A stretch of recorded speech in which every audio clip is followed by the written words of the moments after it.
శ్రీ గురుభ్యో నమః. శ్రీ మహాగణపతే నమః. వారఫలాల కార్యక్రమానికి స్వాగతం. 9 జూన్ నుండి 15వ తారీఖు వరకు చంద్రమాను అనుసరించి గోచార రీత్యా ఈ వారం ఎలా ఉండబోతుందని చూద్దాం.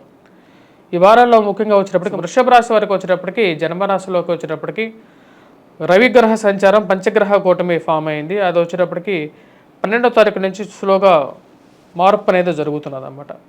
ధన సంబంధితమైన విషయాలు ఆరోగ్యపరంగానూ కొద్దిగా జాగ్రత్తలు అనేది అవసరం ఈ రాశి వారికి. ఎందుకంటే ఈ రాశిలోకి వచ్చేటప్పటికి జన్మరాశిలో రవిగ్రహ సంచారం జరుగుతున్నప్పుడు ధనక్షయకారకంగా ఉంటుంది అన్నమాట. అంటే డబ్బు అనేది అధికంగా ఖర్చు అవ్వటం అనేది జరుగుతుంటుంది. మరియు అదేవిధంగా కోపాన్ని కొంచెం తగ్గించుకోవాల్సినటువంటి ముఖ్యమైనటువంటి సూచన. వారం ప్రథమ కన్నా ఈ రాశి వారికి 12వ తారీఖు నుంచి అనుకూలంగా ఉంటుంది. విద్యా సంబంధితమైన విషయాల్లో కూడా ఎవరైతే విద్యార్థులు ఉన్నారో పోటీ పరీక్షల కోసం ప్రిపేర్ అవుతున్నటువంటి వారు ఉద్యోగ ప్రయత్న సంబంధితమైన విషయాల్లోనూ 15వ తారీఖు నుంచి ఈ రాశి వారికి అనుకూలంగా ఉంటుంది అన్నమాట.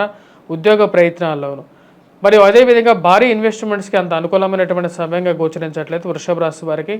దానికి ముఖ్య కారణం జన్మరాశిలో సంచారం చేస్తున్నటువంటి రవి ఎప్పుడైతే జన్మరాశిలో సంచారం చేస్తుంటాడో అనుకూలమైనటువంటి ఫలితాలు ఇవ్వడు.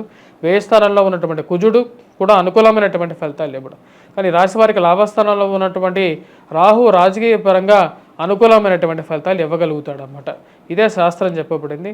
కావలసినటువంటి పరిహారాల్లో ముఖ్యంగా వచ్చేటప్పటికి రవికి పరిహారం చేసుకోవాలి. అదేవిధంగా కుజుడికి కూడా పరిహారం చేసుకున్నట్లయితే ఫైనాన్షియల్ రికవరీ అనేది కొంచెం అనుకూలంగా ఉండే విధంగా ఉంటుందన్నమాట.